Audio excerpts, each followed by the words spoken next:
Hi, my name is Lorraine Chai, and welcome to the Solo to Entrepreneur show, where we help and open the eyes of solo owners into the path of a solid entrepreneur. Today, we have one of my good friends, Thomas Tang, in the show. So, welcome, Thomas, to our show today. Hello, everyone. Now, Thomas, All as a entrepreneurs. all entrepreneurs. Now, Thomas, as a commercial mortgage broker, tell us about yourself and how did you get into the line as a broker? Yes, so I came to Australia in 2008 as an international student in high school. And then, the Asian parents have very high expectation. You either be accountant, lawyer, or doctors. Doctor. Yeah. At the time, to study accounting would be easier to get a permanent residency. So I gave up my interest in architect. I choose accountant, and then because I actually appreciate my family because my tuition fee are very expensive. They are not paid by my parents at the time. My parents are not that wealthy. It's paid by two of my uncle. Oh, nice. So, and then I felt very, stressed and I couldn't fail. I couldn't lose other people's money. So then I actually finished 3 years uni in 2 years. And then I still need to leave the final year there because my visa. So then I work different part-time job, Pizza Hut, selling things online, like knocking the door, selling your contract.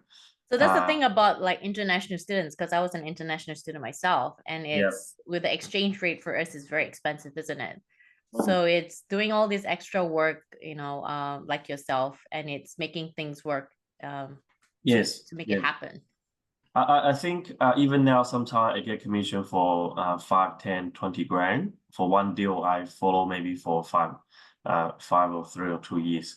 But then if you talk about money, my memory is, that $5, $10 tips I earned whilst in uni, delivering pizza at Pizza Hut, big rain pouring, and then that address I remember, and I drag that um, deliver again. So that's the memory I have about money, $5, $10. That's more tangible. But if I get paid 5, 10 grand today, it's not as exciting as that $5, $10. So I think that's lucky. It's a good experience because I cherish how hard the money is earned. So anyway, so as graduate as an accountant, and then I don't want to be an accountant. It's like, it's so boring. And then it happens that I think the luckier you work, the harder you work, the luckier you are. As someone said, then it happens that Bank of Melbourne or St. George, Westpac, at the time, they actually gave internship to international students, only 3 spots. And I happened to get one of them. And so do you need to have an accountant's degree to get into the world of banking? No, you don't. I think nowadays banking changed a lot, and I learned that from my manager in the bank. So they're more looking for a people person. A lot of people I interviewed today as well who wants to get into our company. You say, do I have to be good at numbers? You'll be at advantage if you are good at numbers. But there's a lot of tools nowadays: Excel spreadsheet, pre-formulated, software, checklist guidance. So you need to, number one, have the willingness to learn, and don't have the negative mindset and telling yourself, I'm not good at it, I'm not good at it. You have to like rewind your program in your mind and say, I can master this. This is doable. But then it's climbing up the ladder. It's not like just being a teller at the bank. It's learning new skills and trying to climb up that ladder. So I started as a teller and a personal banker, and then lending manager. Funny you mention about this because I was in the bank for 1.5 years, and then they promote me as lending manager. For 2 days, I quit the job. Oh, okay. Oh wow! I see a dead end because there's quite a few things. One is probably more the corporate ladder I don't want to climb because they put you in one box to another box to another box. And in each box, they will expect you to sit there for 2-3 years. So, for example, of course, they're trying to improve and change today, which is quite slow, like after 10 years or even 12 years now. So I became a lending manager and then say, you are my client. and I can't do your loan because, oh, you want a car loan, I have to send you to a car loan department. Oh, you want a commercial loan, I have to handball you to another commercial banker. Or you want oh, Lorraine, you now own such a big business, your income is more than $500,000. I'm only a lending manager in a branch, then I have to provide you a contact in private banking. So you're like I redirecting everybody to different know. departments. So they only give me the clients income less than 250K, but I don't need them the bank to give me clients. So I go out there social a lot. I go out there, share the knowledge about finance, about buying property, how not to make a mistake, blah blah blah. Then that naturally attract a lot of inquiry. So then at the time, and also depends on which boss you have. So if you change the boss in the bank, and there's a lot of how do you put it, political fighting, and then you may be sacrificed because you were in some other people's, in different people's team. Absolutely. So I was like, I'm young, I don't want to waste off my time. And Steve Jobs' speech before he passed away is quite inspiring to me. It's like he said, if you wake up every day, look in the mirror, and don't feel it's right, then you must change because your life is short. I was like, I'm not going to waste my time here, all right? And I was single, no kids, living in my uncle's house for free. It's like, I have nothing to worry about, man. And just putting my resign letter saying, sorry, boss, I appreciate your time, but I'm going to pursue something else. Wow, that was short though. That's like a very short employment, isn't it? I still learn a lot from him. 1.5 years. He was a Olympic national swimmer. And he used to be regional manager at JB Hi-Fi and Vodafone. So he told me a lot. I went in probably at the best time when we opened a new branch every 6 months. So when you have a new branch, you have a zero clients database, you have to go out there to, even stand at the door to hand out chocolate. Because we have no clients. We're not like the old branch like Commonwealth Bank, people lined up at 8:30, Yeah, so we yeah, have to fair go enough. out, otherwise no one knows you here. So we have to make a lot of events, connect with community, visit a local accountant, local property agent. So this is That's where quite I lacking, learned. isn't it, these days? Like the connection with the bank and with the clients. Like I find the people nowadays that work in the bank are not very people person. They while in the training they always expect us to be. And here's the thing: once I hope if your candidate become sole entrepreneur to scale their business, they build a platform to empower the people to do what you just mentioned, because the banks give the employee a lot of KPI and short incentive, because in the end of the day, most banks are public listed company, so they want short-term incentive to give them bonus. But then there's not a lot of you always have personal KPI, and KPI mostly individual. So for example, as broker, so we're actually number 3 in the country for non-franchise. We have 33 brokers across Australia. So we can actually share knowledge and share revenue. So for example, if Lorraine came to me and you have a big commercial deal, I'm only a residential broker. I don't know how to do it, but I have a good relationship with you. I help you to purchase the previous 3 property portfolio. So we have that basic trust relationship. Then I go to my back and say, hey, can anyone help? Oh, you're actually specialized in this. All right, then we can split commission. And I will hand over your, communication, relationship, and someone at the back will handle the technology parts with the lender, and then we can share. Okay, You know, cool. so Okay, that's the type of now skill. for Yeah. someone that is into the entrepreneurship, right?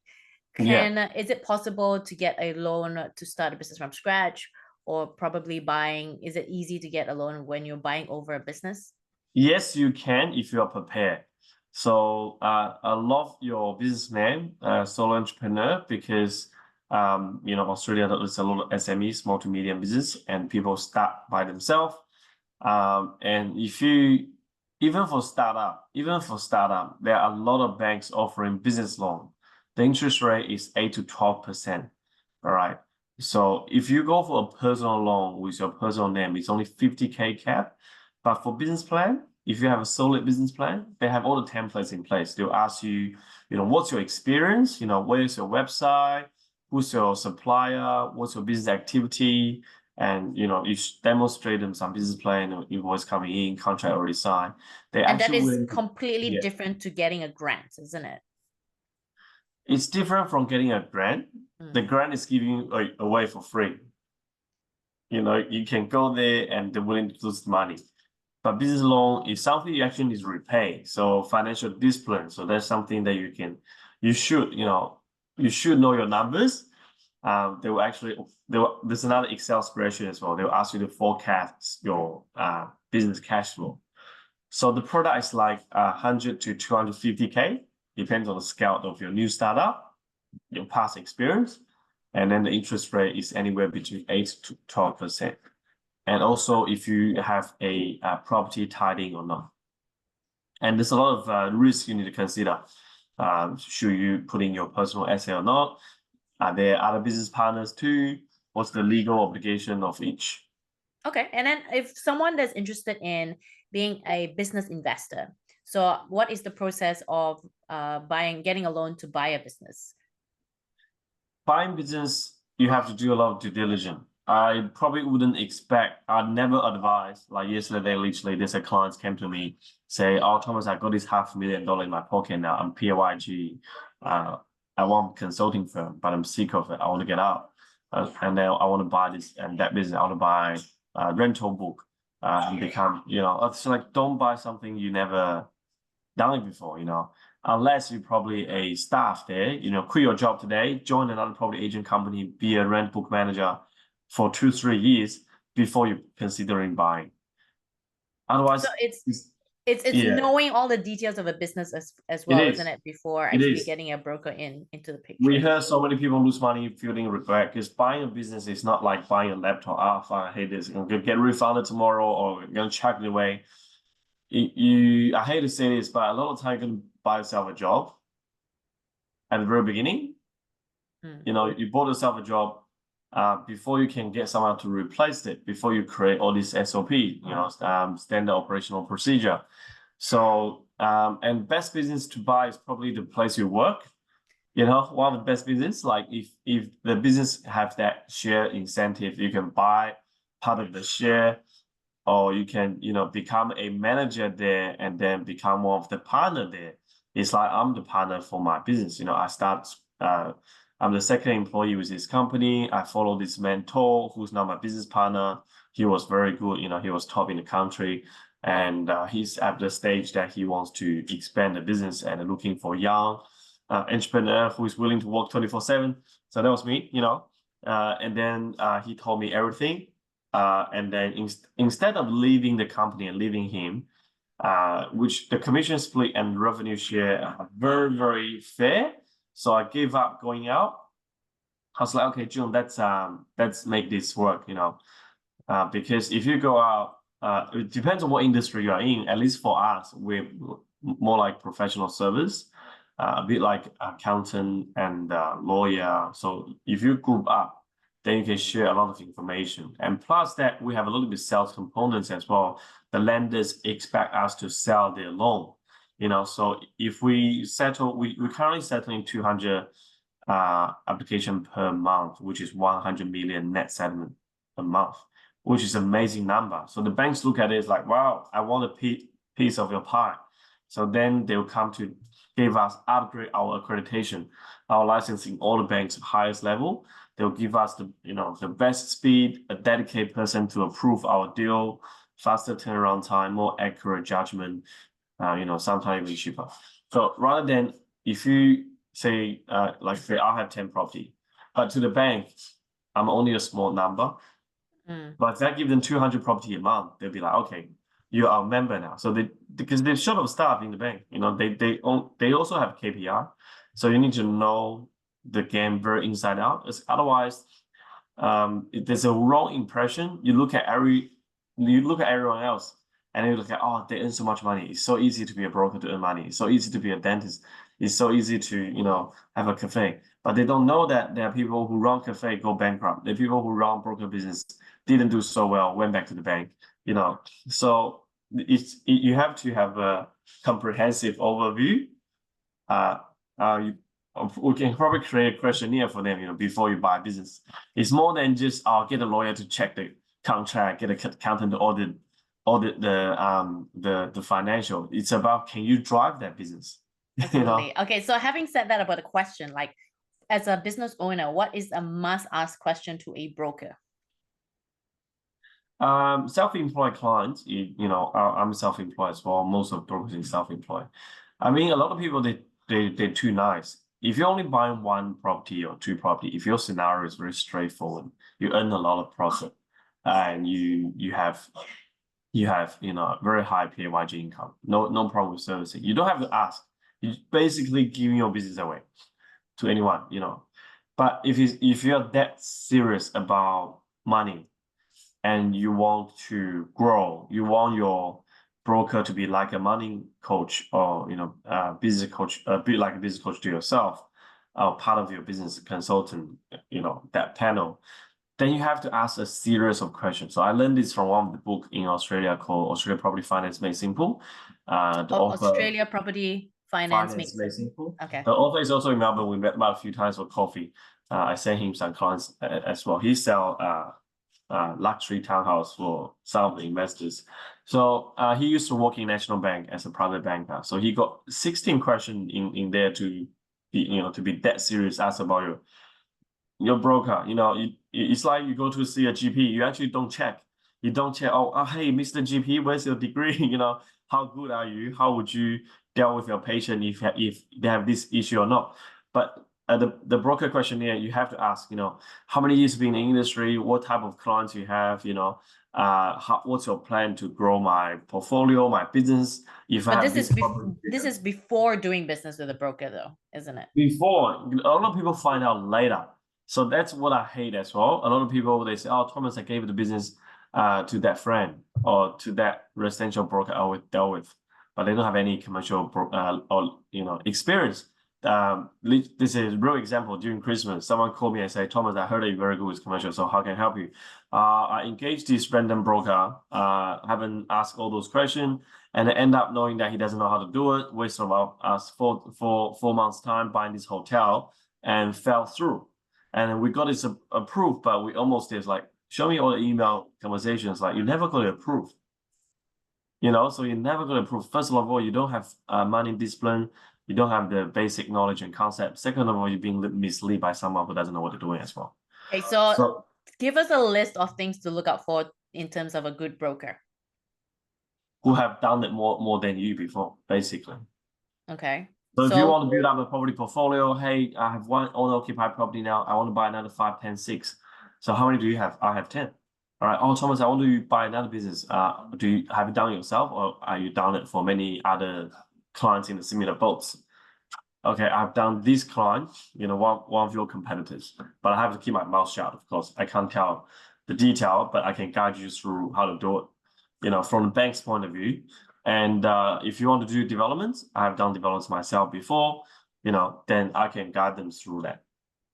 All right. So for a person, do I need to go to a specific business broker or a specific property broker? Is it different on that two concepts? You just need to go to someone who are well experienced in that specific niche market. Okay. So that means if I'm looking into property side of things, I can always go to a property broker. And then if I want to look into the commercial side, or let's say a business broker, then I go into a business broker or a Yeah, I hate to say that, but after 10 years hard working now, we sort of grouping up everyone, so we have all the specialists. So that's why a small broker firm or just someone, a broker looks successful in one prospect, but he or she may not have all the other resources. So we are building up a holistic hospital as such. So that's why we have 33 people. We all got different expertise, and then we liaise with all the experts. So once the clients come in, we make them grow, and then they don't have to leave. Rather than, I'm a sole broker and the clients grow and then they went to someone else. So we see that coming, so then we grow the business like that. So we have 3 colleagues who specialize in equipment and asset finance.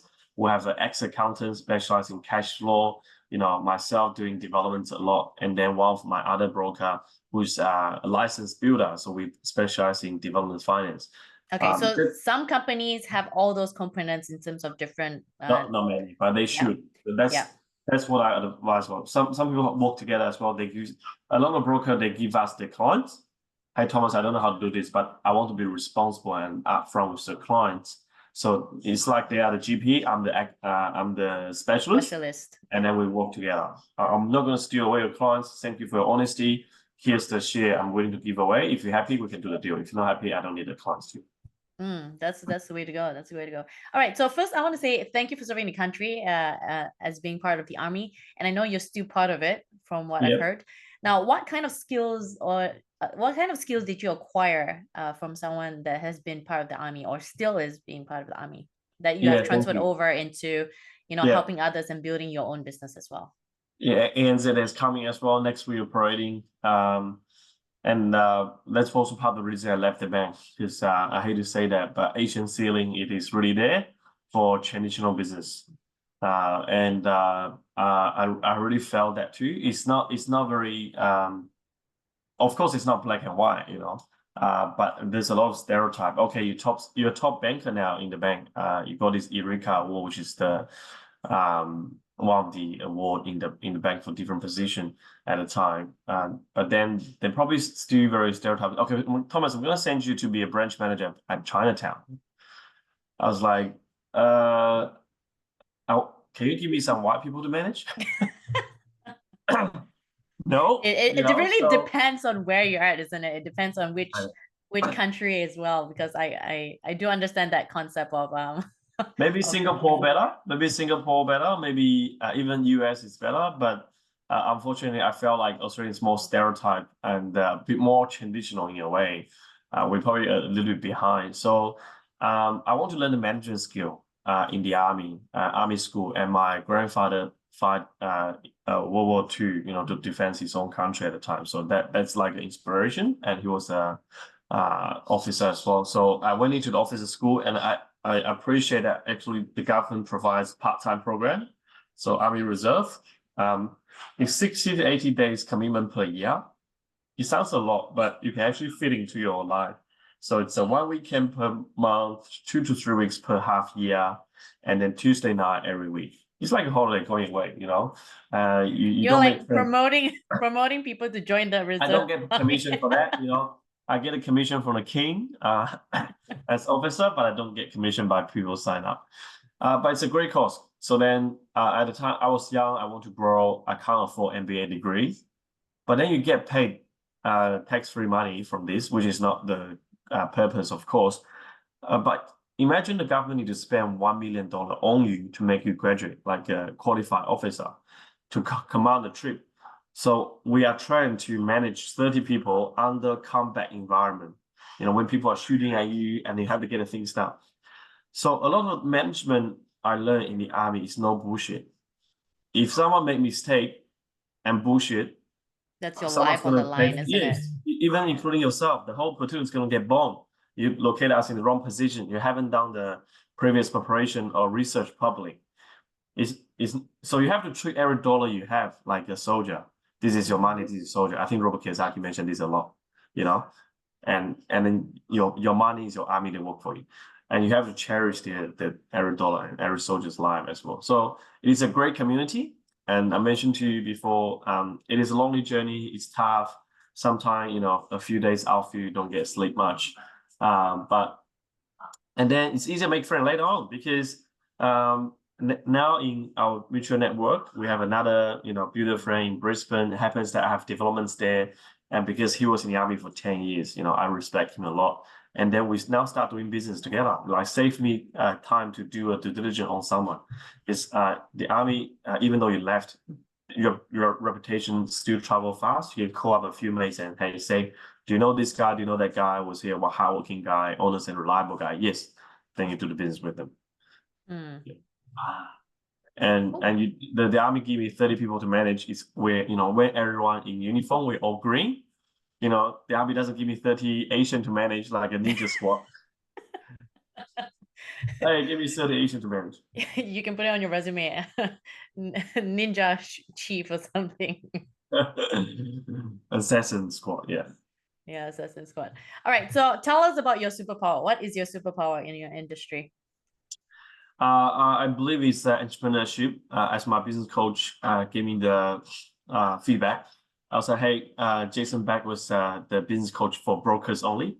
So out of 19,500 broker in Australia last year, in the top 100 list, we always have a top 100 list competition. 40% or more is his client. And the feedback he gave me is entrepreneur. I pretty much very agree on it. I covered a lot of different coach and mentor in my life. It's if you want to grow faster than your peers, if you have that desire to grow, it's like the Olympic player. On average, each Olympic player has 7 coach. There's a head coach, there's psychologist, there's a nutritionist, someone for your strength, someone for your speed, someone for this and that. So you can't fight the war alone. And there's even a coach for sleep. They measure your sleep quality, what's your daily activities like, how that affect your sleep, how your sleep quality affect your performing next day. So hence why I have so many different coaches along the way. And so I think it's worthwhile to spend the money. If a lot of people ask me, oh, Thomas, you went to these events, that coach program, is it worth it? I felt this growth. I feel there's people I connected with. So of course it's worth it. So superpower is desire to grow. So you have entrepreneurship. So unfortunately, to be able, to be good at the trades itself is not good enough at all, right? If you're a dentist, you're super good with, this surgery and all that. That's a given. You can't argue. If you're not even good at your trades, don't even bother to do business, That's a skill, isn't it? Yeah. And on top of that, you have to be good at people, manage your team, attract people, retain them. I have people work with, the company now is 10 years that was established. ABN is actually longer than 10 years, April this year. There are not many companies out there more than 10 years ABN history. And before I signed up the same network with Lorraine at JT Fox's events, I'm going to sign up the next letter. I asked the people around him, hey, Mr. This guy, Mr. That guy, Mr. Assistant, how long have you been with JT for? Oh, more than 10 years, 15 years. Then I believe this guy's a decent person to sign up. If you see someone, they don't have any other quality or business partner been working with them for 10 years plus or 5 years plus, that means some problem. Because it doesn't matter how good they are for the marketing, but there are people around him or her, they know that the best because they work together daily. It's like the builder industry in the past 2 years, COVID, a lot of builders went bankrupt. Why is that? Because they're good trade, they're probably a good chippy, but they are not good businessmen. They don't know how to manage clients' expectation, how to manage staff, how to manage cash flow in the end. So that's why they all went bankrupt. So guess who suffered the most? It's the mom and dad who have, that's the most expensive house they're building. That's the only home. That's their dream home. Bankrupt, So they have to restart again. They have to, I know the insurance company pays some, but it's a painful process to go through. I have a dozen of clients. They choose Port Davis. I'm now in their program to work with the insurance company to help them to review the property. So if you really truly love I know everyone loves money, but money comes at the end. That's not your soul. The thing is, I grew up with my parents saying, "Oh, money is evil. You don't think about money, you don't talk about money." But a lot of people don't understand that money is also freedom. You got the freedom to do things. You got the freedom to grow more. You got the freedom to do whatever you want to do. It's not boasting about how much money you've got. It's how you use it to do good with the community, within the community itself. Money doesn't make you evil as well. It just enlarges someone's personality. I know that people hating some of the rich guy, they're doing wrong thing or bad thing, but there's a lot of rich guy doing good doing good social entrepreneurship or charity. So it's just a tool. Depends on how you use it. Absolutely. Now, in terms of coaches, like I remember when I was younger, I never understood the word coach. To me, coach is more of sports coach, because that's how we grew up with. There was no education in terms of there's all these different coaches, like business coach, life coach, and all these different coaches in the industry. Now, for me, I went through a process of getting a mentor first before I understood the concept of coach. And yes, you're right in terms of if you want the accelerated growth, you need to find someone to push you along the way and guide you into the right path instead of you trying to figure it out yourself and wasting all that time and money. Yes. Yes. So when was the first time you got your own coach? I got my I have a lot of free mentor. They're very helpful too. The biggest name is Andrew Pan, currently the CEO for Telstra. So I did a lot of volunteer work. So when I was in uni, I did this volunteer work. It happens that he's there as well. So it's having a coffee once a year, but it's not as serious as business coach. Every week you have 1 or 2 phone call and have different sections to sit down for the different plan. He's more like inspiration of some your life. But and then probably in the second year of my business, I feel like I'm struggling. I want to grow faster. One of these clients introduced me his buyer's agent, Michael Yanni, and I went to see him say, oh, wow, you guys doing business so well. And then he introduced me to his business coach.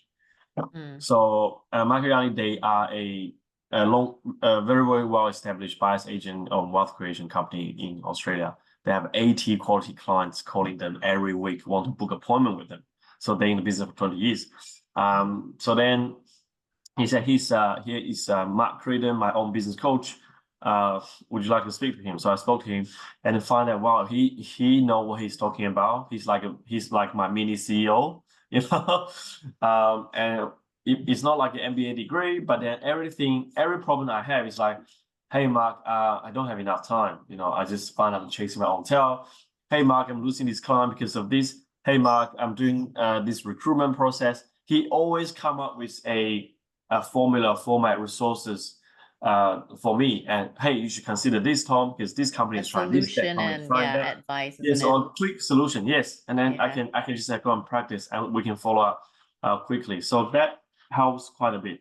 The thing about coaches is people that don't know is they're like, oh, what happens if there's a bad coach? But with me, I've gone through so many bad coaches, or I've actually outgrown a lot of coaches. It's always consistently finding someone new. It's like it's like learning, you learn from a teacher. And then if you feel like you don't learn anymore from the teacher, then you move on and find somebody else. Or if you find the teacher does not suit you, it's finding somebody else to suit you. But it's always trial and error to finding someone that will be able to give you the right advice and the right push into the journey that you want. I mean, having the coach on the side, even more than one at a time, there's no problem with that. Again, depends on how quick you want to grow. It's always good to have someone who provides you the advice and consultant from a third party point of view. And you have to willing to lose money. You have to willing to fail. You have to willing to engage with a bad coach, because you don't know. They may be a good coach for one, but not the other. So you have to try 3 to 6 months to see if that really works for you. And if you always expect short results, I'm going to spend this $1 and I'm going to get a result tomorrow, that's not the attitude. Absolutely. I'm a very skinny person, and I struggle a lot in the army. So I signed up this personal coach in the gym. He's absolutely like commit. He's like, and he got the result. He got proven result, and he only signed up small number of clients. And he told me this, Thomas, you have to pay me half year upfront. You have to show up 3 times a week. If you don't show up, I'm not going to give you a refund. So that's the commitment. And he made me the meal. He made me the meal from breakfast, lunch to dinner. Nice. So I have to eat his stuff. So a meal plan for yourself. No plan. He made it for me. Oh, he cooked it for me. He go and went shopping and cooked it for me, put it in front of me, because he know I'm busy. And he's very committed. And he said, I told him, look, Mike, if I go out to have dinner with my friend, what I do? Eat this box in front of him. All right. So I have to give you more perspective, we have to carry a 30 kilogram of pack outfield for a few days. And I was only 60 kilograms. So it's like half of my weight. I struggle quite a bit. So with the program with him for 1 year, I have gained 10 kilograms of muscle. 10, so I became 70. So it's making my life easier. So tough training, but easier to survive out there. If I'm soft, if I stand up different, this. Yeah. So it's pushing through. Like if you've gone through something challenging, are you willing to push yourself further through that challenge, or are you going to give up very easily? So I know. I mean, your coach can give you 20%, but you have to do the 80% work or more. Absolutely, absolutely. Okay, cool. Now, I think your superpower, honestly, I think your superpower is more of understanding people and helping them through the process of getting what they want. So it's networking. I think you're quite good with networking and understanding. Yeah, if you know the right person, you're saving yourself lots of years, and then you open another world. You know, oh wow, I didn't know this can be done in that way. I didn't know this exists. You know, even though there are books and internet there, but if you didn't run to the right person, everything just looks so far away. Absolutely, absolutely. Well, thank you, Thomas, for coming on today. If anyone wants to reach out to you, I'm gonna leave your details and website if people want to contact you in terms of Thank you. You being a broker, or if they have any questions whatsoever, they can always reach out to you. So I'll leave that into the description below. And if anyone wants to reach out to Thomas, please do. But yeah, check out his social media. If you've got social media, we'll share that as well. And then let's get you started in terms of connecting you with your first loaner, with Thomas probably helping you through your business. Thank you very much. Looking forward to grow with you guys.